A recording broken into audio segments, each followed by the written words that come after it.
We're searching for answers after something shot across the sky this morning.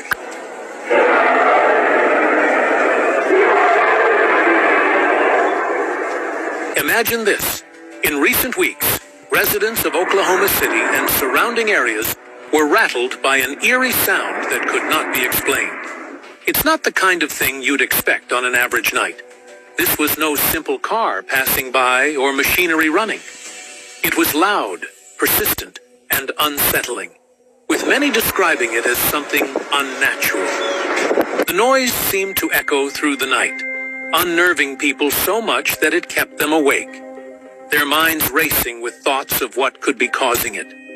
In fact, local news outlets reported multiple calls from concerned citizens, ranging from regular folks to experts in various fields, all seeking answers. According to a recent survey conducted by a local news station, 72% of those surveyed in the area said they had experienced the noise firsthand. Even more unsettling is that half of respondents reported feeling an overwhelming sense of dread or anxiety during the occurrence. The sound wasn't just a strange disturbance. It became a catalyst for fear and curiosity. And this isn't the first time such phenomena have occurred. Around the world, reports of unexplained sounds, often referred to as sky trumpets or hum phenomena, have been increasing. From the mysterious hums heard in cities like Windsor, Ontario, to the unexplained rumblings in places like the UK and Canada. We're searching for answers after something shot across. All right, Shalom. I want to start off by giving all praises, honor, and glory unto Yahweh, Bahasham, Yahweh Shai, Bahasham Rakakodash. Double honor unto the apostles and the elders of the great millstone who rule well. Peace and salutations unto the hopeful elect, beginning with the 144,000 men. All right. You see, around the world, they're being terrified. People are being terrified, by strange songs in the heavens. All right. And this ain't nothing but the Lord, showing us the sign of the times that we in. This is a sign. It's an omen of things to come. All right. Just like the blood moon. All right. And that's what's going on. It's a sign of the return of Mashiach, Yahweh Shai. Right? And the end of this world, the end of Esau's kingdom. All right, the so-called white man. All right, so you heard this song. It sounds something like a dragon, roaring, or a large ship flying by, which it could very well be the chariots. Could be chariots, the Lord flying by. We don't know, but the chariots could hide themselves. All right, and they don't have to be visible to this realm. It could be a number of things, but all in all, we know is nothing happens, unless it's sanction of the Lord. All right. A sparrow doesn't fall from the sky unless the Lord wills it. All right. So whether it's a dragon, whether it's sky trumpets, whether it's hums, all over the world, this is being heard right now. Right. A sign at the end, because the earth was given into the hands of the wicked, the whole world. Right. The earth. And now, it's about to be taken back. All right, but Yahweh Bashem, Yahweh Shai Mashiach is coming. All right, so all these things are omens and signs. Going back into 2nd Ezra, the 9th chapter. Okay, what did it say in 2nd Ezra 9? Let's just go there briefly. 2nd Ezra chapter 9, verse 1. It says, He answered me then and said, Measure thou the time diligently in itself. And when thou seest part of the signs pass, which I have told thee before, then shalt thou understand that it is the very same time wherein the highest will begin to visit the world which he made. Right. Therefore, when there shall be seen earthquakes and uproars of the people in the world, then shalt thou well understand that the Most High spake of those things from the days that were before thee, even from the beginning. Right. Prophecy. And that's what the scriptures are all about, prophecy. All right. That's why no other book could come up against the Holy Scriptures, the Bible. All right. It says, for like, verse 5, for like as all that is made in the world hath a beginning and an end, and the end is manifest. Even so the times also of the highest have plain beginnings in wonders and powerful works, and endings in effects and signs. And that's what we see in the effects. These are the special effects of the Lord. These Negroes out there like to talk about special effects. These are the camps. and the technology. Well, this is the Lord technology, right? The Lord signs, his special effects, all right? And it's all signaling the end of this era, the end of Esau's world, so-called white man world. All right, that's what's going on. That's why these things are happening. All right, so you have to understand why. The scriptures tell us why everything written aforetime was written for our learning.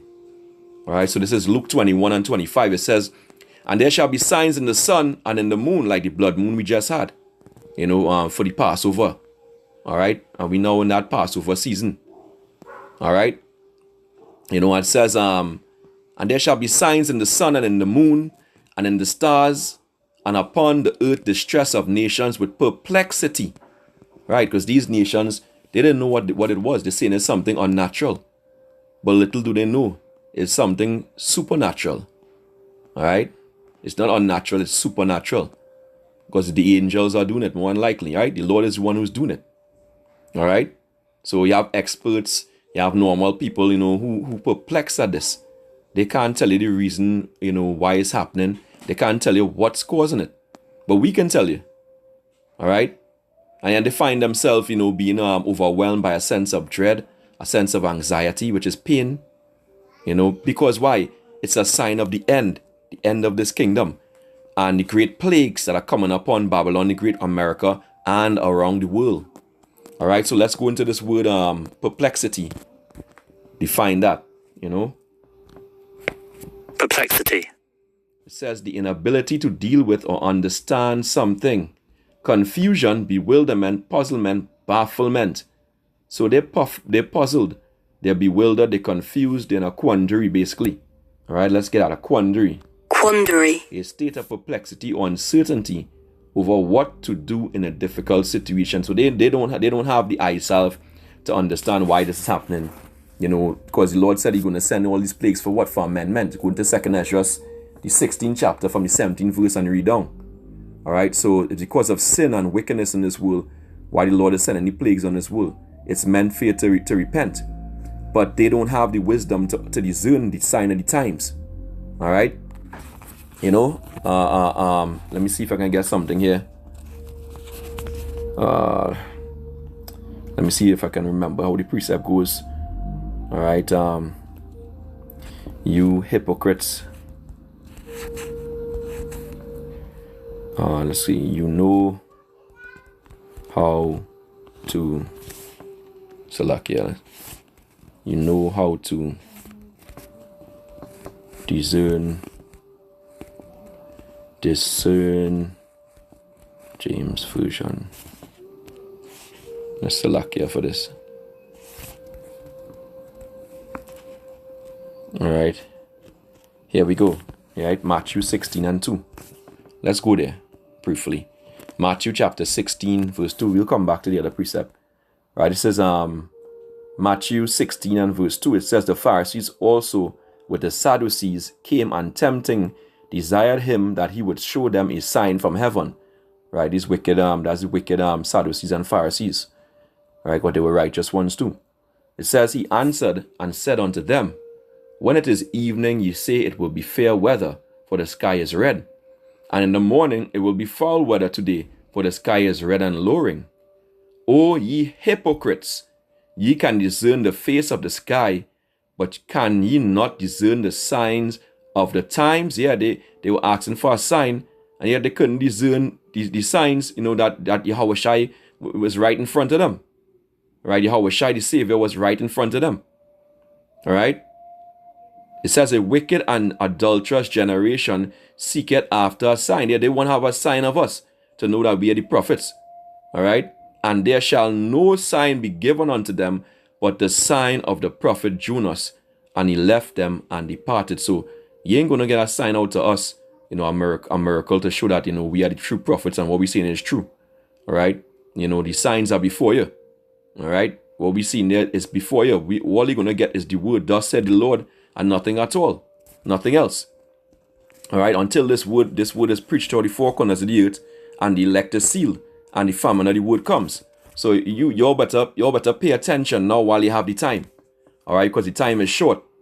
The time is short. Okay. Let's go back here. Let's go back into the last precept. Luke 21 and verse 26. It says, men's hearts feeling them for fear. Yeah, that's why they unnerved. The experts and the normal citizens are unnerved at these things. All right? Because they say they're unnatural. You know, whoever heard a song like that, you know, that humming noise, the sky trumpets, that sound like a dragon or something big flying by, and they can't see anything at all. All right? It's unnerving for them. So their hearts begin feeling them for fear, but they ain't see nothing yet. It says, and for looking after those things which are coming on the earth, for the powers of heaven shall be shaken, right? All those who rule in rulership, they're going to be shaken. Things are going to get out of control. All right? And then shall they see the Son of Man coming in the cloud with power and great glory, right? And when these things begin to come to pass, then look up and lift up your heads, for your redemption draweth nigh, right? So these things going to come. And, Yahweh Shai, there was a part in the Apocrypha, I think in Wisdom of Solomon, when Yahweh Shai was quoting here, when you talk about the signs, all right? He was going back into the Apocrypha and Wisdom of Solomon, which was written by King Solomon, all right? I believe it was writings of King Solomon, and, King Solomon was Yahweh Shai, all right, in the incarnation, in the reincarnation. Okay, so let's go there. Let's get the Wisdom of Solomon, chapter 17, and let's see what we could start off. Start off at verse 1. It says, for great are thy judgments and cannot be expressed. Therefore unnurtured souls have erred. Yeah, they erred from the faith. They've in great iniquity. For when unrighteous men thought to oppress the holy nation, right, and that's what they're getting ready to do again, to oppress us, to slander us, all right, it's coming back to lay their hands on us, all right. Then being shut up in their houses, the prisoners of darkness, and fettered with the bonds of a long night, lay their exile from the eternal providence, right? For while they supposed to lie hidden their secret sins, they were scattered under a dark veil of forgetfulness, being horribly astonished and troubled with strange apparitions, right? Different sights. That's happening now. All right? Strange sights in the heavens. For neither might the corner that held them keep them from fear, but noises as of waters falling down, right, sounded about them, and sad visions appeared unto them with heavy countenances, right? Like that's the sounds that they hear. The sky trumpets, the hums, it sound like roar, like a roar of a dragon, or roar of a vessel. All right. Verse 5 says, no power of the fire might give them light, neither could the bright flames of the stars endure to lighten that horrible night. So some of them couldn't even sleep through these songs. And every time the song is heard, they get a dreadful feeling, they get anxiety. That's definitely of the Lord. All right. Okay. It says, only there appeared, verse 6, only there appeared unto them a fire kindled of itself, very dreadful. For being much terrified, they thought the things which they saw to be worse than the sights they saw not. Right? And the things that they heard, that the things that they see not. Because they hear any noises and they can't see anything. It says, as for the illusions of art magic, they were put down, and their vaunting in wisdom was reproved with disgrace. So they couldn't do anything to stop it with all the witchcrafts and the sorceries. All right. For they that promised to drive away terrors and troubles from a sick soul were sick themselves of fear, worthy to be laughed at. Right. So all the wisdom of Babylon the Great and the wicked around the world going to be put down. All your obeah, your witchcraft, it's going to come to nothing. You're going to be in fear. You're going to be in dread. All you practice these things. All right. And the terror of the Lord is going to be upon you. Verse 9 says, for though no terrible thing did fear them, yet being scared with beasts that passed by and hissing of serpents, they died for fear, denying that they saw the air, which could of no side be avoided, right? So they died of fear. Men's hearts feeling them for what? For fear. All right? They die and pass away. A lot of them gonna give up the spirit, or as they say, give up the ghost. When they hear and see these things. All right. For wickedness condemned by her own witness is very timorous, and being pressed with conscience always forecasteth grievous things. For fear is nothing else but a betraying of the succors with reason offered. Right? That fear is lack of belief. Not believing that the Lord can save you. All right? Not understanding, not having wisdom, knowledge, and understanding, which is the stability of our times. The fear of the Lord being our treasure. Salakia, because the fear of the Lord, is the true beginning of wisdom. All right? Because we understand that everything that happens, everything that is of the Lord, is of Yahweh Ba'ashem Yahweh Shai, whether it be on the right hand, the righteous side, or whether it be on the left hand, the wicked side. The Lord is in full control. All right? It says, verse 13, and the expectation from within being less, counted the ignorance more than the cause which bringeth the torment.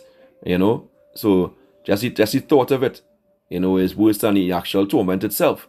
But they sleeping the same sleep that night, which was indeed intolerable, right? So they couldn't sleep, and which came upon them out of the bottoms of inevitable hell, were partly vexed with monstrous apparitions, and partly fainted their heart, failing them, right? So again, going back into Luke 21, Yahweh Shai's word, right? Were partly vexed with monstrous apparitions, and partly fainted, their heart failing them, for a sudden fear and not looked for came upon them. All right, it came upon them heavily.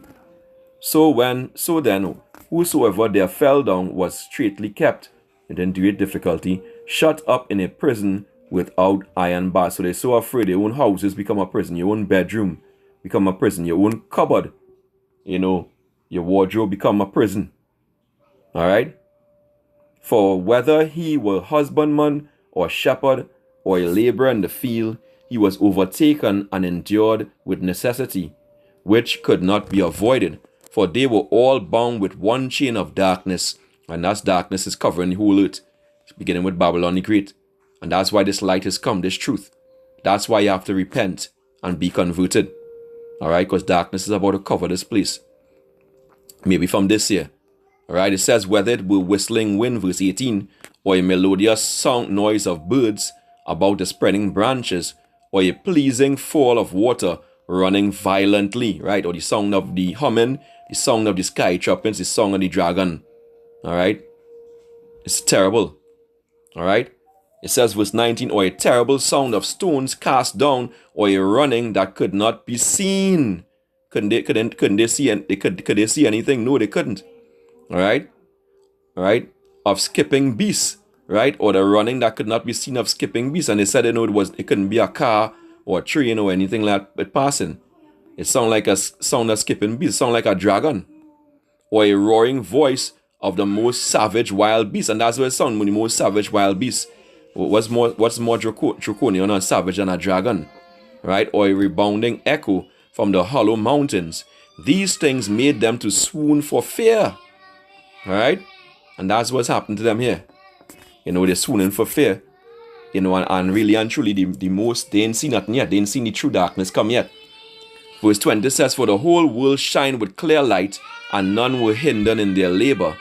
Over them only was spread an heavy night, an image of that darkness which should afterwards receive them. And that darkness is coming.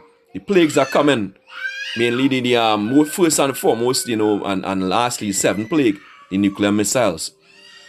And the Yahweh Shai's arrival. All right? But yet were they unto themselves more grievous than the darkness. So they think it more grievous. As I say, they don't know what's coming. Remember, the times that are coming is nothing like you ever seen. All right? So Matthew 24 and 21. I'll end it with this.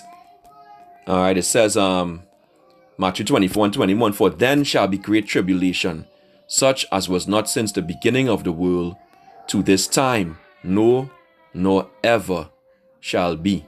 And except those days be shortened, there should no flesh be saved, but for the elect's sake, those days shall be shortened. So it's a terrible time coming, the battle of different realms, the spiritual realm with the physical realm. So prepare for this, prepare for terrible disasters, prepare for terrible pestilence, and evil. All right, a bad age on this place, on Babylon, the Great America, and around the world. I pray this lesson was edifying. Till next time, Shalom, wa bad babal.